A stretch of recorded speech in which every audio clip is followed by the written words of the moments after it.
ang inyong tindera na Koracha. Good morning, and blessed Wednesday po sa inyong lahat. So, ito, kagigising lang po ng tindera, uminom lang ng water. Tapos, syempre, nag-toothbrush, hindi ko na pinakita sa inyo. And then, nakapag-coffee na rin po ako kasi everyday, pagkagising ko, yun po ang aking ginagawa. And then, maglilista na po ako ng pamimili ng ating si Habi. So, namalengke na po siya. So, while siya po ay namamalengke, ako naman po ay gagawa ng breakfast. Okay? So, samahan niyo po ako sa paggawa ng aming breakfast. Kasi po ang tinda ko ay hindi lang po breakfast, kundi lunch. Okay? Or hindi lang lunch, kundi breakfast. Pag sinipag pa hanggang dinner, ay meron pa rin po tayong ulam. So, samahan niyo po ako. Okay? Huwag kayo mainit. So, first step, ayan.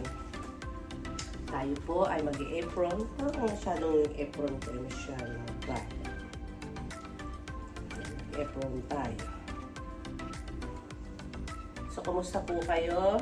Ganito rin po ba ang inyong daily life pag-gising? Siyempre, magluluto ng almusal. Di po ba, mga madam?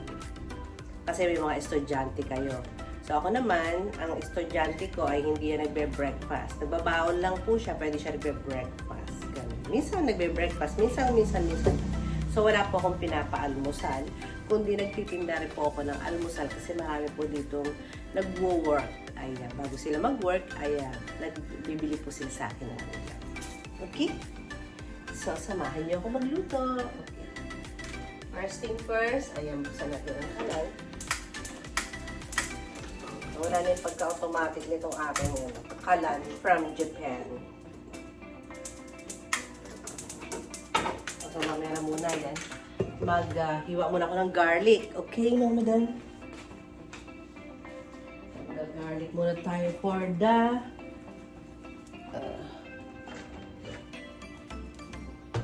sa ating ano.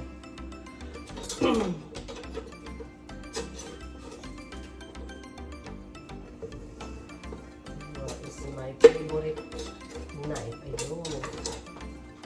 So, ayan. Paggagawa muna tayo ng garlic.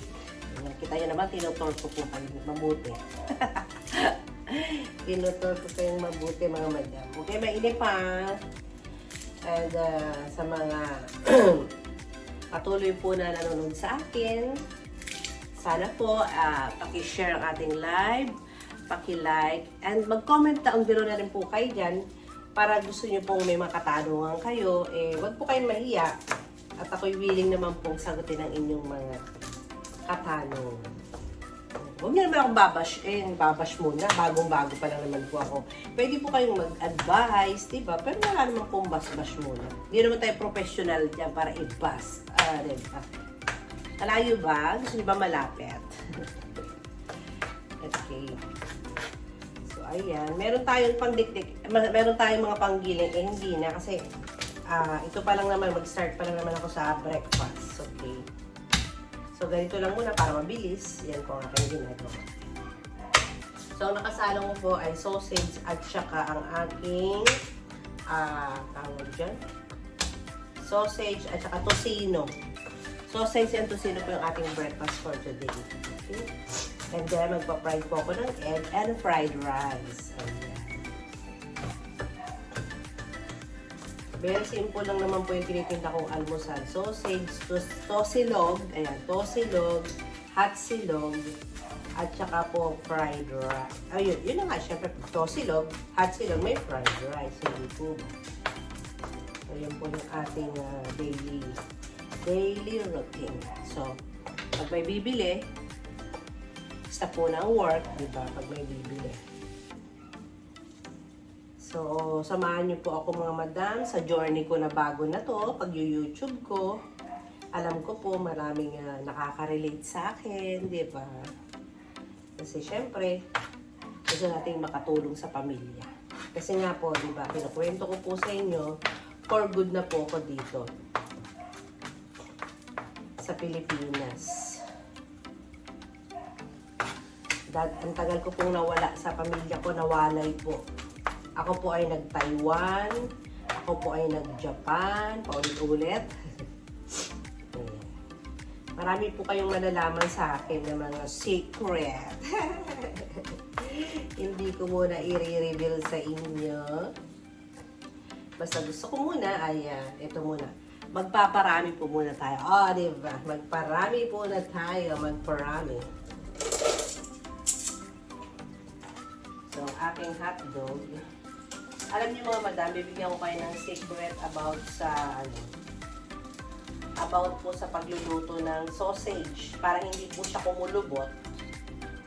Para hindi po siya kumulubot mga madam, ang gagawin po natin, sa little water, ilagay nyo muna siya.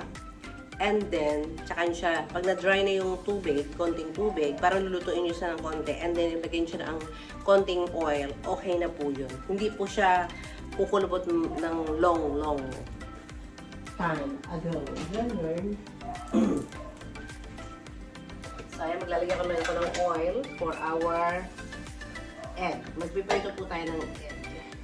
Hindi po ako masyadong nagluluto muna ng marami kasi madali naman po magluto ng egg.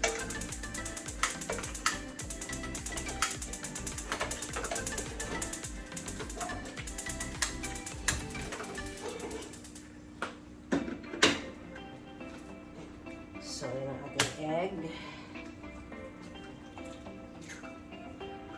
Kaya mag-alala, unti-unti mai-improve natin ang ating pag-video. Kasi nga po sabi ko sa inyo, ang ating pag-video ay raw. Wala po itong edit-edit naman.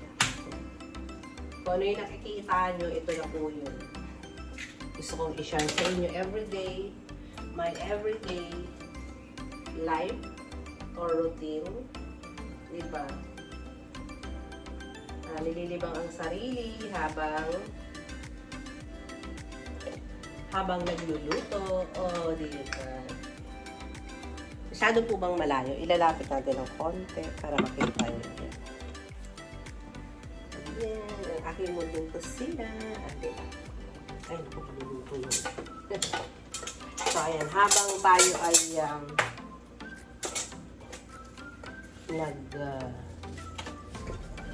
dali na, hugasan natin ating kamay. Habang tayo nagluluto ng egg, lamutakin natin ang ating sinay.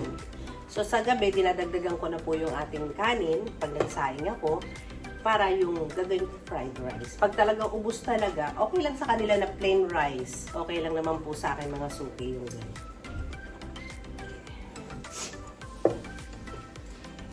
Diba? Time management. Habang namamalengke si Habi, ako naman ay nagluluto. O, diba? Siyempre, malungkot mag-isa habang nagluluto. Kaya, ayan, nakikipagkwentuhan ako sa inyo. Ay, stop lang po ako sa pagluluto dito ng breakfast pag may bibili po sa ating tindahan.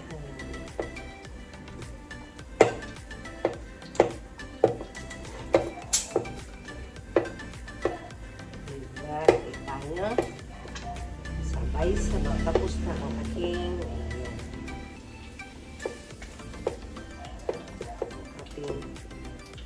fried rice na lamutak naman. Ayan, bumibili mga madam. Stop ko muna. May bumibili. Bye! See you later. A few minutes later. So, I'm back. Ito na, luto na po yung ating eggs. Okay. Gusto po ang mga suki ko, mga sunny side up. Gusto po nila yung mga ganito. Mga ganito. Ayan. Yung sunny side up. Diba? Sino may gusto ng ganitong luto? Mga formula po niluluto ko minsan 5. Kasi masarap ang egg. Diba masarap po siya pagka bagong luto.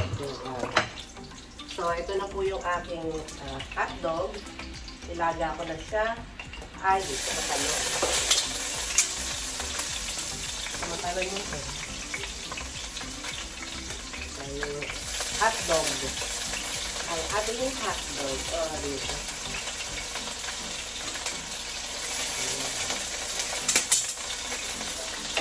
Huwag masyadong pretuhin kasi titiga. Siyempre, alam ko namang alam nila to. Pero yung way ko lang naman ito. The way ko po ng pagluluto ng sausage. Ayan ang ating sausage. So, So, ayan. Ngayon, iluluto ko ng ating fried rice. Lagyan. Bawang. Maraming bawang para masarap. Ay, alam niyo po ba mga madam? Ako po ay hindi nagbe-betchin. Sino po ang para-betchin dyan? Sorry naman, hindi po masamang maglagay ng betchin, pero hindi po talaga ako naglalagay ng mga betchin sa akin pong mga niluluto. Promise. Hindi ko po alam. Ay, ito po yung nakalakihan ko kasi ang nanay ko po ay hindi yan sa para-betchin. Hindi po para-betchin ng mother ko. So, naman ako po. Talaga pong sabi nga nila ay organic ang aking pagluluto mga madam. Kaya magiging healthy po yung aking mga suki sa ulam. Di ba? Ayan, by the way, ito nga, look at my apron, Mamita G Vlog. Paki-follow naman, please. Ito po tatanawin yung utang na po pag ako'y i-share ninyo. At please subscribe, mga madam. And hit the notification bell, please. Para lagi ko kang updated sa pag-upload ko. O, diba? Vlogger yarn. Excited ko talaga ako. Please lang huwag niyo ako ibabash. Kurating ko singit nyo. Charot. Ang ingay ng kapitbahay, diba? Sorry naman, nagpapainit po siya ng kanyang sasakyan. Ayan ang bawang.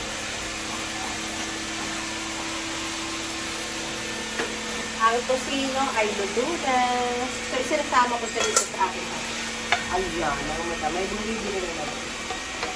Sandali lang po. May bumibili ulit. 12 seconds later. I'm back. O, diba? May nagtitinda doon, nagluluto. Saan pa kayo? Sino po ang nakaka-relate sa aking trabaho? So, luto na po yung ating bawang. Ayan, luto na ang bawang. Brown na yung bawang. And then, lalagay na natin ang ating fried rice. Ganyan lang po ang fried rice ko mga madam. Asin lang ilalagay ito dyan. Wala nang iba. Ganyan lang po ako mag-fried rice. Ngayon, minsan nilalagyan ko ng margarine. Ganyan sa pwede ko naman siyang lagyan ng margarine.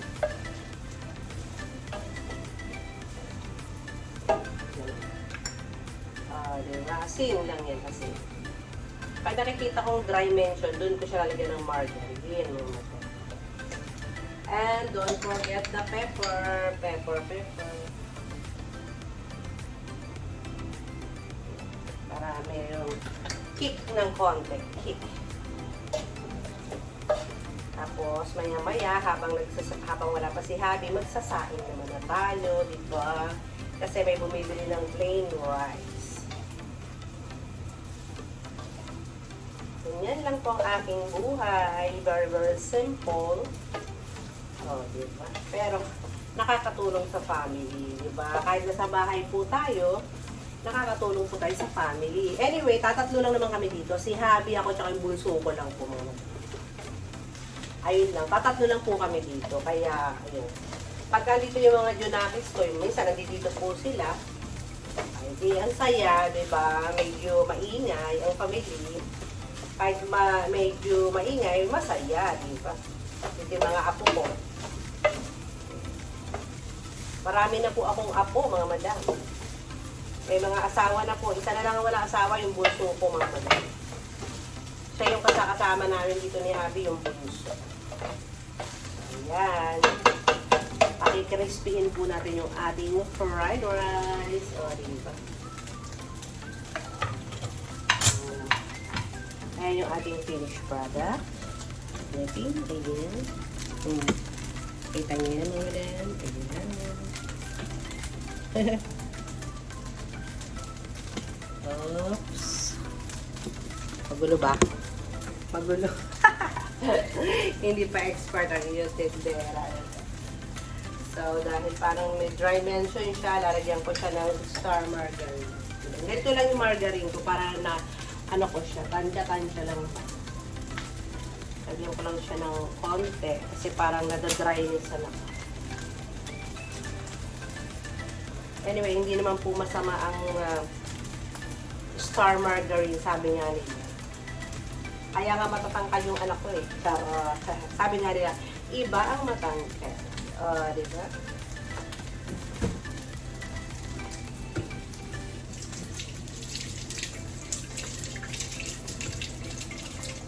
Yung pag ganon,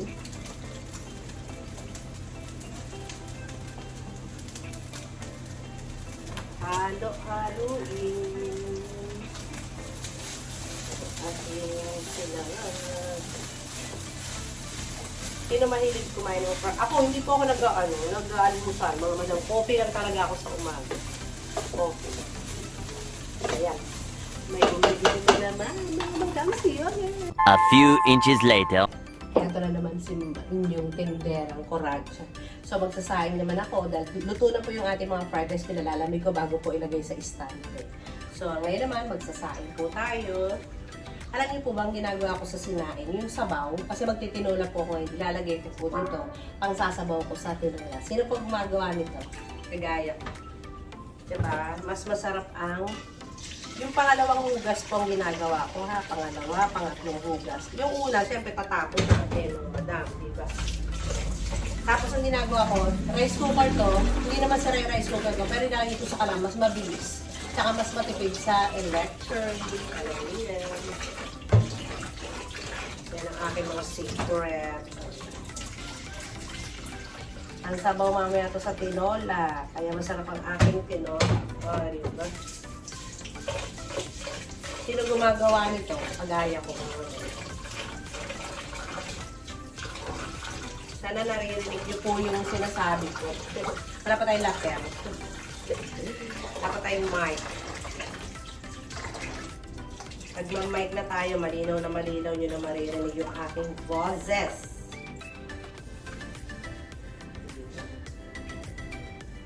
Sinong expert magsaing dyan? Taas ang kamay at paa.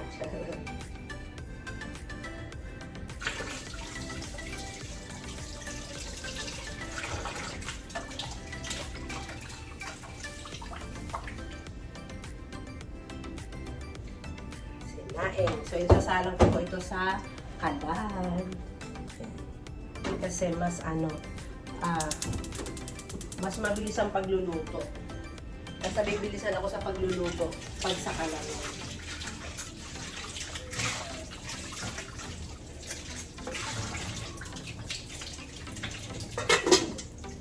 Oh, diba? So, ayan na, may sinain na.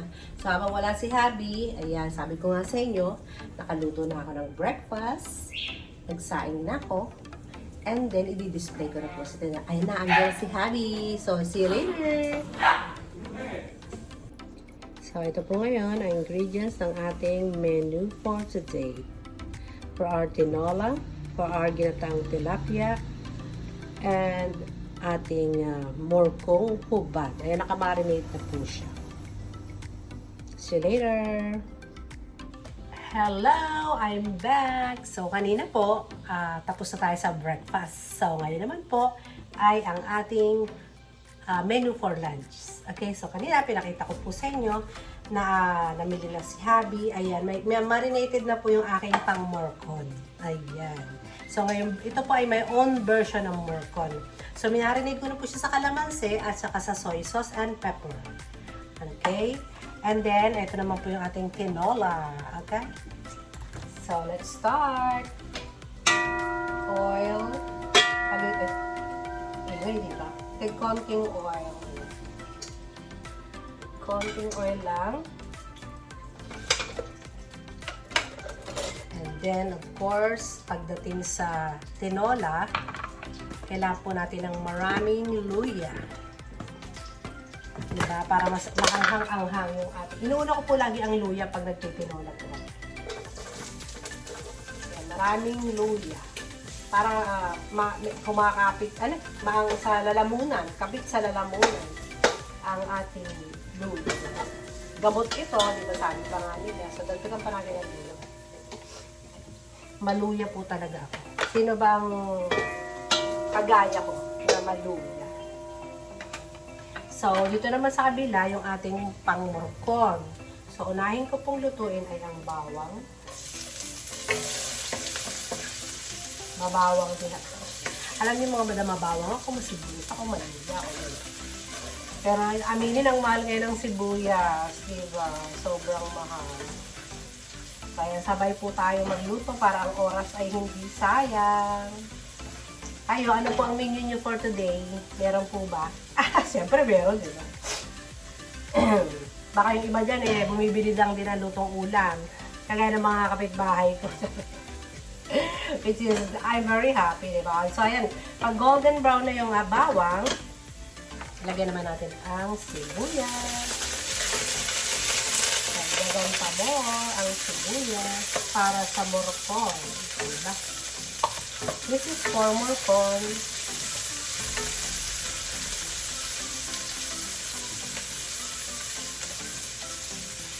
Tapos po mga madam, lalagyan natin ng atay para malinamnam ang morcon.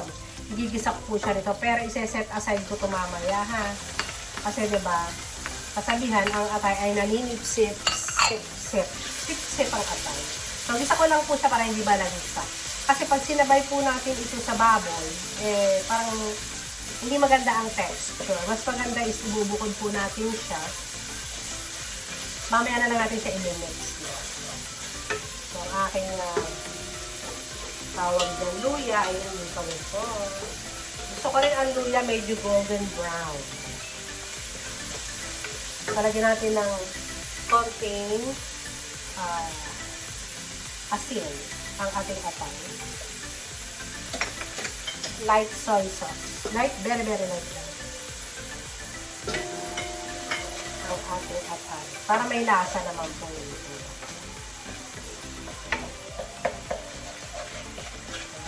Atay, may lasa. Hindi ka mga gan. Kailangan may lasa yun.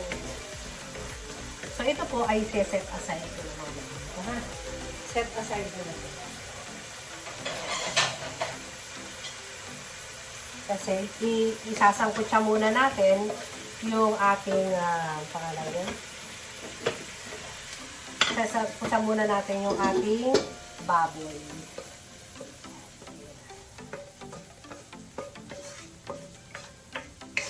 This is my own version. First time ko lang po itong gagawin mga madam. So, ayan. Mamaya natin siya i-mix pag malambot na si Babsy. Okay? Ayan. Binuksan ko agad ng garan. And yung marinate ating baboy, ilagay na natin. Siya naman ng ating isasangkot siya or ating iluluto. Palalambutin natin siya.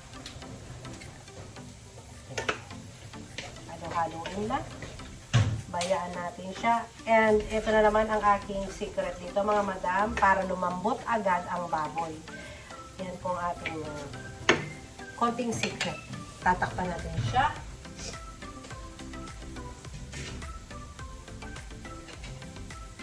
Ayan, takpan.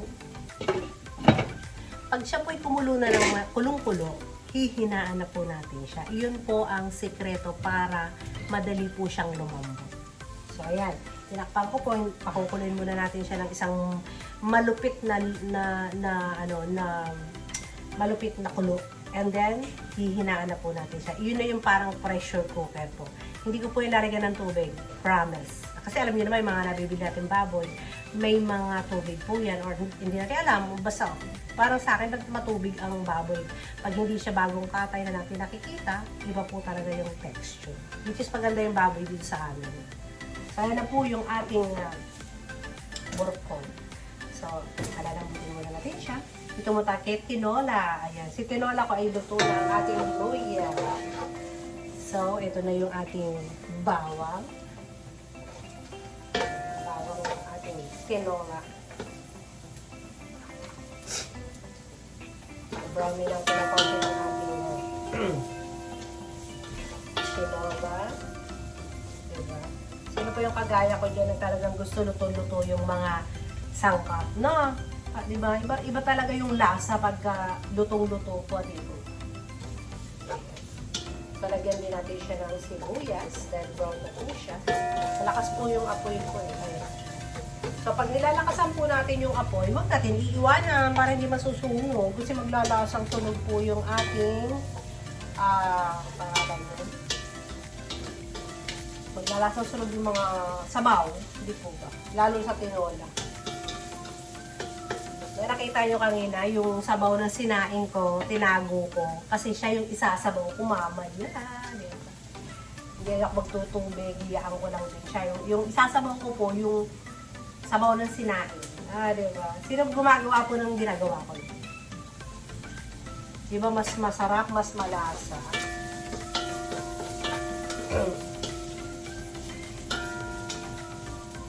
Ayan, brown na po siyang lahat. Ilagay na natin ang chicken. Ayan yung chicken.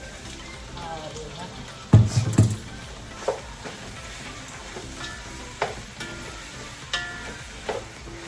So, pampalasa ko lang po dito mga madam sa aking tinolang manok ay patis. Patis lang po mga madam. So, damihan na natin siya kasi lalagyan natin siya ng sabaw. Dito ba? Ayan. Damihan na natin yung patis. Para lasang lasa. Diba? Halos sa kalati yun ang patis.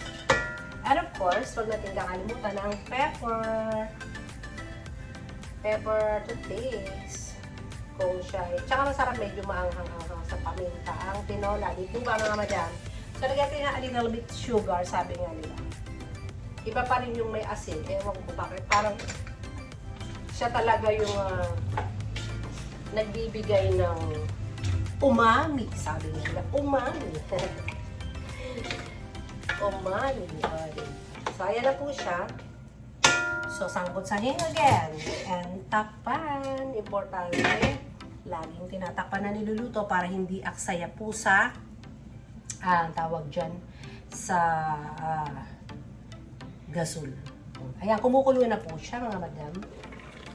Ang ating mahiwagang murkon.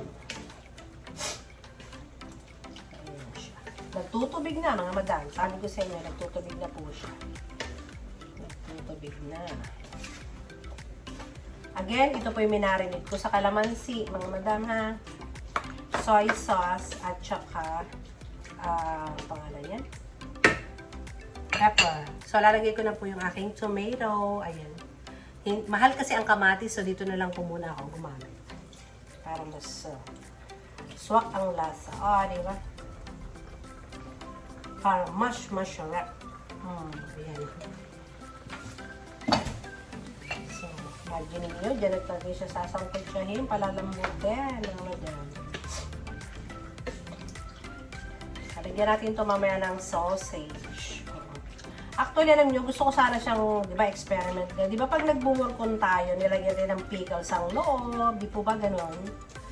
So, hindi ko na siya lalagyan. Pagka na lang nakulangan ako, next time, lalagyan ko na po siya. Pero for the meantime, hindi. Kasi, nakita ko yung ginawa ni Chef RB, wala po siyang, nilagyan na pickles. Ito, hindi ko rin po siya lalagyan ng boiled egg. Kasi, kahapon, yung giniling ko, may boiled egg. So, lagyan natin siya ng oyster sauce. Oyster sauce. Ay, pero mamaya na kasi medyo malapot, baka mamaya masunog, diba? So, mamaya na lang. Ayan. Okay. So, it takes time to. Siguro, mga 20 minutes po yan bago lumambot. Kasi hindi ko po siya talaga low fire po ang gawa ko sa kanya. So, mga 20 minutes po yun. Okay? So, balikan ko kayo again. Bye-bye! See you later! So, after 10 years, eto na po yung ating pork morcon. So, malambot na po siya, mga madam. I told you, malambot na siya. Naluto na siya sa kanyang sauce, sa kanyang kamatis. Nilagyan ko po siya ng konting tomato sauce. And then, lagay na po natin yung atay, yung hotdog, at nilagyan ko rin po ng cheese for special. All together. Palalaputin lang natin ito, madam, and it's done. Ganun lang siya kasimple ang ating morcong hubad. Diba? Walang sabaw-sabaw ito mga madam. Sa baboy lang niya, yung kamatis, konting tomato sauce, ayun na siya. Basta kailangan talaga po low fire. Yung pong lagong payo sa inyo, low fire. So again, tapan po natin siya. Siguro mga 15 to 20 minutes, okay na yan. And then, luto na po yung aking tinola. Ang isusunod ko na po ay aking ginataang tilapia. Okay? babalikan ko po kayo again. 3 days later. Gata naman tayo. This is for gata. Gatang tilapia. Again, may luya dapat ang gata. Maluya. Kayo din paglalagay ng luya. Pag fish, di ba, dapat meron para hindi malangis siya.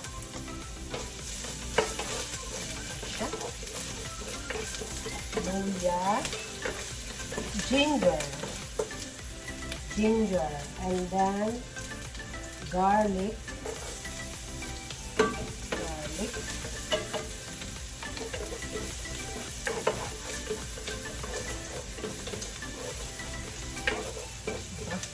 Harap magluto, diba? Kayo, hilig nyo rin ba magluto? Mainit. Hindi ako makapaglagay ng exhaust. Kasi baka maingay, hindi ako malilinig. So, tiis ganda ang inyong kusinera. Inyong kakuzi. Kakuzi. So, ayan na. Golden brown na po yung ating garlic. Golden brown na. Ilagay na natin ang onion or sibuyas. Ayan. Siyempre, huwag kakalimutan ang mahiwagang patis. Para malasa po yung ating mga spices or mga ingredients. Dapat lagi pong meron ng asin or patis. And then, ayan, nagisa na po siya mga madam. Lalagyan po natin siya ng konting vinegar. Ayan. Ganyan din ba kayo pagka actually, dapat pinapaksiw ko bago gatain. Kaso pang tinda, so para hindi po siya madurog, pakukulain ko na muna mo yung gata, tsaka ko siya lalagay yung fish. Babaguhin natin yung version. Pero dapat pag pangbahay lang, hindi pang tinda, okay lang na madurog or malambot na malambot, pinapaksiw ko po muna ang aking tilapia. Pero pag mga yung like tambakol, tulingan, yung mga tuna na yan, pwede po na rin paksiwin kasi hindi naman siya nadudurog. Unlike tilapia po talaga, di ba nadudurog po siya. So ayan, kumukulo na po yung suka. Hindi na matapang yung amoy niya. And then, hinaan natin yung ating, ayun na yung ating So, hinaan ko mabuti yan. Talagyan na natin yung gata. Okay, pakuluan na natin yung gata. Ayan. Coco Mama is the best. Kaysa maggata pa kayo mga madam, Coco Mama lang. Coco Mama, baka naman. So, yan, papakuluan ko po siya. Lagyan natin ng konting water. Sayang, kasi puro-puro po ito eh. Puro-puro po yung ating kakanggata po ito. Itong bali ito. Lagyan natin siya ng konting water. Lagyan natin ng konting water. Diba? Para medyo may konting siya lang. Ayan. So ito po ay pakukuluan natin. Pagkakulo, at saka po natin siya ilalagay yung ating fish. Okay? So, again, later. 3 weeks later. So, ayan mga madam. I'm done na po. This is our tinola. This is our gatang tilapia. And this is our morcon. So, I hope guys, nagustuhan niyo po ang ating mga menu for today. So, mga Suki Bells, bye-bye! See you again tomorrow! God bless us all!